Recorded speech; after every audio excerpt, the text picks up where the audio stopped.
guys, ito na naman another steps, another ano na naman tungkol sa ating collagen sa ating kalusugan.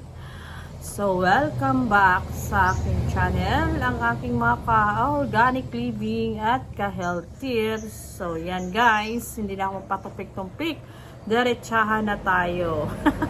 Kasi yung anak ko panay na iyak, yung baby ko, yung bunso ko malit pa kasi. So yun guys, so dito naman tayo sa collagen destroyer. So kung kanina ay mga tips tungkol sa mga collagen, kung paano pagandahin ang ating skin, paano pataasin ang ating collagen. Ito naman ay tungkol sa nagsisira ng ating collagen, kumbaga collagen destroyers.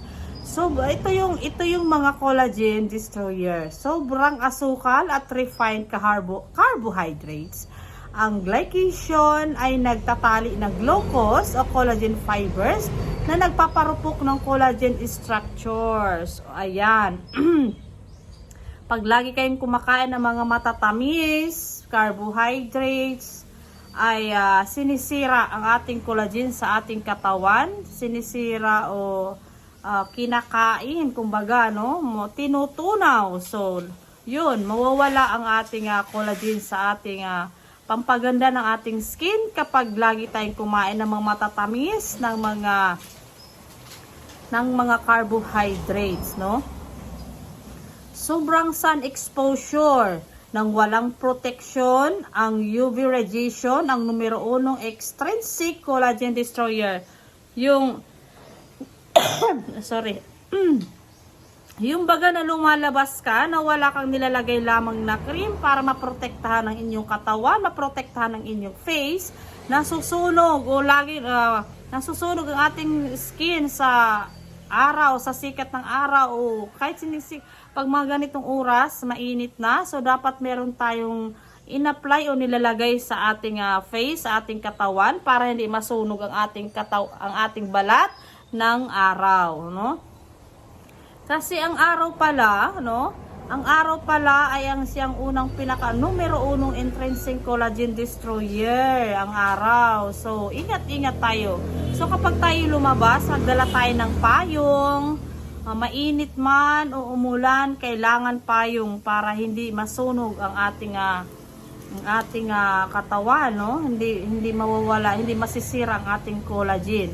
Ang sunod is paninigarilyo, nagbabawas ng vitamin C at nagpapataas ng NMP activity, nagde-degrade ng collagen. So yan, ang pagpaninigarilyo pala kasi yung chemical na sinusupsup ng ating katawan mula sa sigarilyo, kumbaga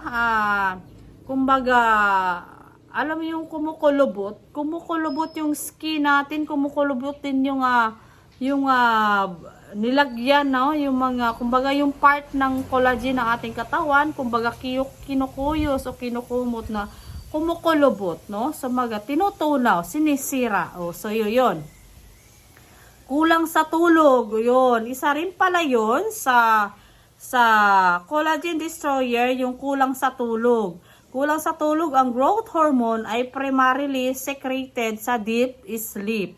Ang pangunahing collagen synthesis stimulator. Kapag ikaw ay laging puyat, kulang ka sa tulog, yan, nasisira, ano? Dinidestroy din ito ang yung collagen sa katawan kapag ikaw ay laging puyat at kulang sa tulog. And then, next is chronic stress. Yun. Ang stress din ay isa rin yan sa sumisira, no? Sumisira sa ating collagen sa ating katawan. Pasensya na Sir YouTube. At chronic stress, ang cortisol ay nagpapabawas ng collagen synthesis at nagpapataas ng collagen degradation. Ayan, yung chronic stress pala, no? Kaya pala lagi akong tumatanda.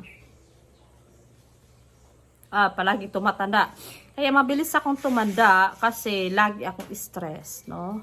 Masyado kasing chronic stress kasing lagi ko nararamdaman sa dahil siguro sa paligid ko, mga pasaway, basta mga ganun, ano. So, isa pala yan na nagsisira ng ating collagen. Isa pala yan na nagsisira nating collagen sa ating katawan. Kaya, minsan, kinukulang ng collagen ang ating katawan dahil din sa chronic stress. So, yun. So guys, sana may natutunan kayo. Sana sa video ito, sana may natutunan kayo at in-apply nyo sa inyong kalusugan.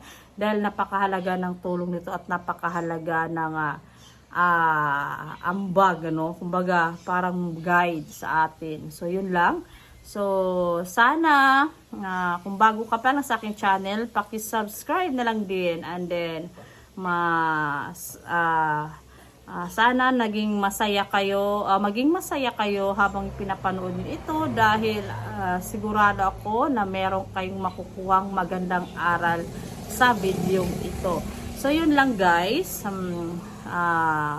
medyo maiksi lang kasi yun lang naman ang pinapaliwanag ko ang mga collagen destroyer sa ating katawan. So hanggang dito na lang, maraming salamat sa inyo, bye bye.